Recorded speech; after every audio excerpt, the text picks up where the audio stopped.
मावा केक खावा तर फक्त इराणी बेकरीतलाच. घरचा मावा केक इराणी बेकरीसारखा होऊ शकत नाही असं ज्यांना वाटतं ना, आजची रेसिपी खास त्यांच्यासाठी आहे. जिभेवर ठेवताच विरघळणारा हा मावा केक एगलेस आहे बरं का. चला तर इराणी मावा केक आणि तो देखील एगलेस कसा बनवायचा हे आजच्या व्हिडिओमध्ये आपण पाहणार आहोत. रेसिपी अगदी सोपी करून सांगितली आहे, त्यामुळे शेवटपर्यंत नक्की पहा. मिक्सिंग बाउलमध्ये इथे मी पाव कप साय घेतली आहे. ही दुधावरचीच आपली रेग्युलर साय आहे. 1/3 कप दही घेतलं आहे आणि त्यासोबत आपल्याला घ्यायचं आहे 50 ग्रॅम बटर. तर इथे मी अमूल बटर घेतलेलं आहे. त्यासोबत आपण ॲड करणार आहोत अर्धा कप साखर.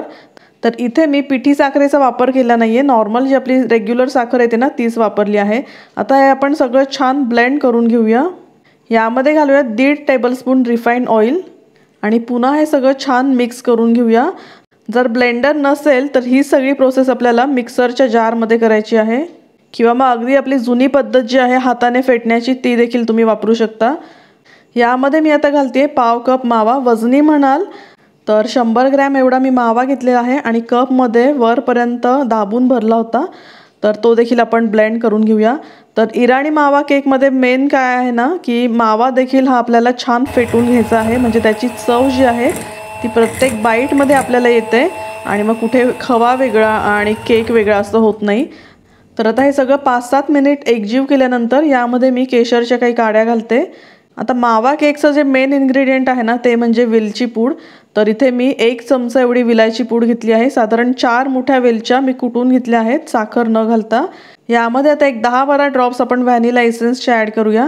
केशर ऑप्शनल आहे, केशर नसेल तरी देखील चालेल, पण वेलची पूड आणि व्हॅनिला एसेन्स यामध्ये अवश्य घाला. त्याने जो फ्लेवर येतो ना केकला तो अप्रतिम येतो. हल्ली बरेच जण ना खव्याच्या ऐवजी मिल्क पावडर देखील वापरतात, पण खवा घालून केलेला जो मावा केक आहे ना त्याची सर मात्र मिल्क पावडरच्या मावा केकला अजिबात नाही बरं का. त्यामुळे माव्याचाच वापर तुम्ही यामध्ये करा. केकची आपली तयारी होते तोपर्यंत इथे मी केक टीन देखील तयार करून घेते.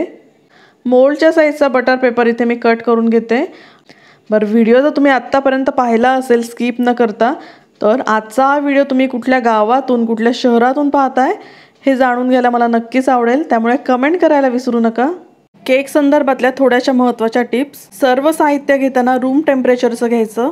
बटर आणि क्रीमचा वापर जरी केला तरी तेल अवश्य घाला, त्याने केक हा मॉइस्ट होतो. कॉर्नस्टार्च घालायला विसरायचं नाही, त्याने केकचं टेक्स्चर आहे ना बेकरीच्या केकसारखं येतं.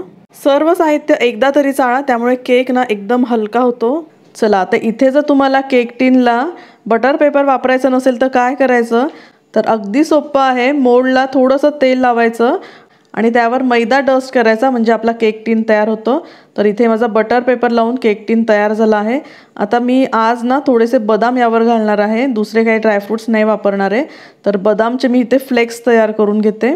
चला आता सगळी पूर्व तयारी झाली आहे. आता आपण केककडे वळूया. आता हे फेटलेल्या मिश्रणामध्ये ना अर्धा कप मी अगदी बारीक रवा घातलेला आहे.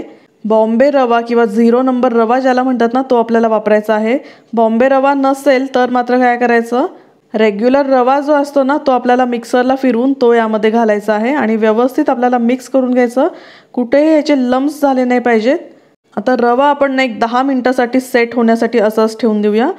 10 मिनिटानंतर आपण यामध्ये घालूया 1 कप मैदा, 1 टेबलस्पून कॉर्नस्टार्च.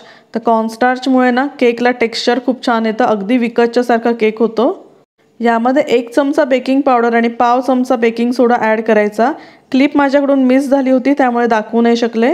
आणि हे छान चाळून घ्यायचं. चाळून घेतल्यानंतर यामध्ये पाव कप आपल्याला दूध मिक्स करायचं आहे आणि आता हे सगळं बॅटर आपण असं छान कट अँड फोल्ड मेथडने मिक्स करून घ्यायचं. ओव्हर मिक्स करायचं नाही आहे. आता या बॅटरची कन्सिस्टन्सी जर तुम्ही बघाल ना तर नेहमीचं जे केकचं बॅटर असतं फ्लोई तशी नसते, थोडीशी थिक अशीच कन्सिस्टन्सी आपल्याला हवी आहे. बेकिंगमध्ये सगळ्यात महत्त्वाचं काय असेल तर मेजरमेंट जर तुमचे बरोबर असतील ना तर केक तुमचा कधीच बिघडणार नाही. तर आज मी जे प्रमाण दिले ना त्या प्रमाणात जर तुम्ही केक केला तर 100 नाही तर 101% केक हा छानच होणार. चला आता यावर बदाम फ्लेक्स लावून घेऊया. तर सगळीकडे मी व्यवस्थित बदाम फ्लेक्स लावून घेते आणि ओव्हन जो आहे तो मी ऑलरेडी 180 डिग्रीवर प्रीहीट करायला ठेवला होता. तर त्यामध्ये आता आपण हा केक बेक करून घेणार आहोत. बेक करण्यापूर्वी पण दिसतोय की नाही छान. चला आता लगेच याला आपण 180 डिग्रीवर 35 ते 40 मिनिटांसाठी बेक करून घेऊया. तर इथे मी 40 मिनिटांचा टायमर सेट करते. तर आज मी मायक्रोवेव्हमध्ये कन्व्हेक्शन मोडवर हा केक बेक करून घेते. तर अजून 17 मिनिट बाकी आहेत आणि केक बघा आपला किती छान मस्त राईस झाला आहे. बरोबर 40 मिनिट झाले आणि आता आपला केक ऑलमोस्ट तयार झालेला आहे. तुम्ही बघू शकता, ह्याला टूथपिकने चेक करायची देखील अजिबात गरज नाही आहे. परफेक्ट मेजरमेंट आणि परफेक्ट टायमिंग असेल ना तर केक कधीच चुकणार नाही. याला आता कूलिंग रॅकवर मी थंड होण्यासाठी असंच ठेवून देते आणि जेव्हा थंड होईल ना मगच आपल्याला याला डिमोल्ड करून घ्यायचं आहे. केक करून साधारण 2 तास झाले आहे, अजून पण केक थोडासा गरम आहे. तर आता मी ह्याला डिमोल्ड करून घेते. बघा बटर पेपर लावला ना की केक डिमोल्ड व्हायला अजिबात कष्ट पडत नाही. एकदम इझिली केक आपला टीनमधून निघून येतो. तर आज अमोलच्या वाढदिवसानिमित्त हा केक मी घरीच बनवला होता. विकतचा बाहेरचा केक आणण्यापेक्षा घरचा केक केव्हाही छान नाही का.